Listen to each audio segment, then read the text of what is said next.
Okay, how long will the Major League Baseball, the MLB lockdown last? How long is a piece of string? Let's have a look back at the history books for length of shutdowns. Now, the player strikes, ironically, shut down the league longer than the last lockout. So, 1972, that was, 10 days, and 86 games were lost between April 1st and April 13th. About 10, 11 days of strike. 81, June 12th to August 9th, 713 games lost, or 38% of games scheduled for that season. 85, 2 days between August 6th and 7th, no games were lost, they were all rescheduled.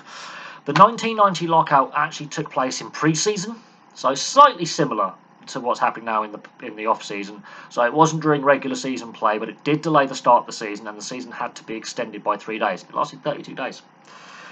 The 94-95 strike, however, lasted 232 days and led to the 94 World Series being cancelled and the 95 season being reduced to 144 regular season games. Now, they're the two latest shutdowns. One lockout lasted just over a month, one strike lasted, 232 days, so work up a fair time, disrupting 2 seasons. Now, the first CBA agreement was first agreed in 1968. I'm exceptionally surprised that they didn't extend it during the resumption of play talks last year, that they allowed it to lapse. It has got to be a failing on the league and the Players Association's part, because at the moment, the only proposal that is differing from their original positions of proposals they were putting forward going into the CBA talks is we'll expand the playoffs. That is the only proposal that's been put forward that can have some discussion from the playing group and the league owners about, okay, let's at least get round the table. That is the only proposal I've seen in the media that has been put forward by the league is we're considering expand the playoffs to 14 teams out of 30. That's it.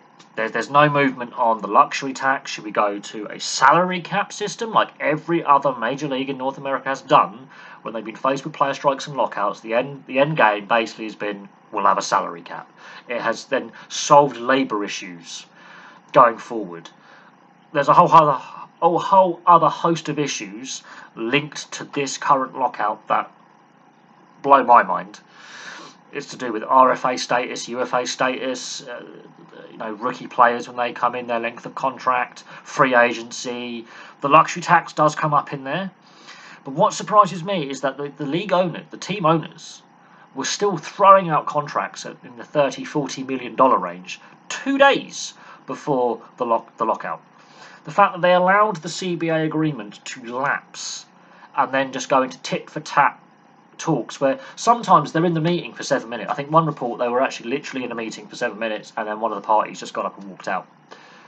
That is how they're taking this discussion. Now, the league statement is this lockout is good for the league. Labour unrest and instability is not good for anything.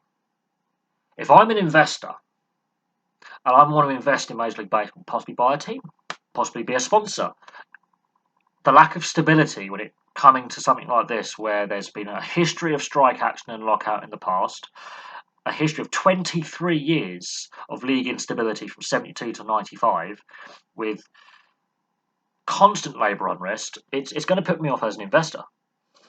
It really is. There is a reason why the average age of a fan in attendance is their late 40s at games, which is actually higher than the average age of fans at most sporting venues, which is more late 30s, early 40s. Add 10 years on, it's late 40s for Major League Baseball fans. Young fans are not going to games in these numbers as they used to, and they're not watching on the media formats that they used to. Younger fans are turning off Major League Baseball. Which is a problem. Just baseball in general, younger fans are switching off. They're finding other things to do. Aging, shrinking fan base, salaries going up. What could possibly go wrong? How long does the lockout last? Well, what is interesting is when the players strike, the shutdowns are longer. The last strike was 232 days. The fact that there has been no disruption to regular season play apart from COVID since 1995 amazes me. The last CBA was negotiated in 2017. They've had ample opportunity, including with COVID, to amend or extend the CBA, and they didn't. They had an opportunity last year in the resumption of play talks, which nearly ended up in a player strike or lockout in 2020. They narrowly avoided a shutdown and a lost season. And so the issues that have been festering since '95 have not been resolved, and they have continued. Since '95, we've had the steroid scandal, we've had the sign stealing scandal, we've had a couple of racism scandals. So Major League Baseball hasn't had it all bed of roses since 1995.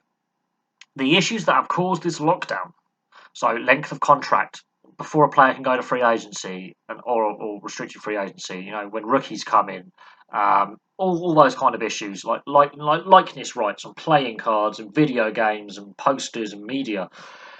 What Major League Baseball's done has erased players from the website. So players in response on their social media have erased the Major League Baseball logo and their pictures and just having a blank screen, tit for tat. It's getting ridiculous. They're not negotiating in good faith, and the only proposal put forward, which could break the deadlock, is we'll expand the playoffs to 14 teams. Which, while in itself is not necessarily bad for the league, it means more teams can get the postseason. It will increase league revenue. Absolutely, more fans will go to games for attendance. That's a positive side of things. However, if that is the only proposal being put forward, with no amendment to the luxury tax system by a salary cap, for example, then there's going to be issues. Some of these teams are bleeding money. Other owners are getting tired of propping up the poorer teams with the luxury tax. The wealth distribution in the league is not there.